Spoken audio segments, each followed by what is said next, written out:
పుస్తకం చదివితే మీకు అర్థమవుతుంది. మనం ఏదైనా కోరుకుంటాము. సపోజ్ డబ్బు కావాలి అని కోరుకుంటాము. బట్ మనం రాదేమో, ఈ పని జరగదేమో, ఈ ఖర్చు నేను భరించలేను, ఇది నా వల్ల అవ్వట్లేదు, ఇది నా బడ్జెట్లో లేదు అని ఆలోచిస్తూ ఉంటారు లేదా మాట్లాడుతూ ఉంటారండి.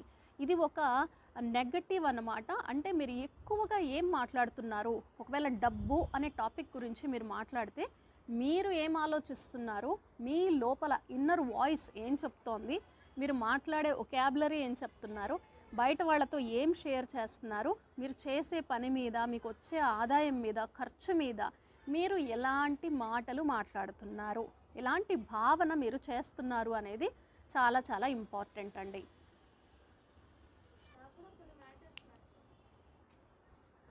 రహస్యం బుక్లో నేను 107 పేజ్లో ఉన్న నేను అండర్లైన్ చేసిన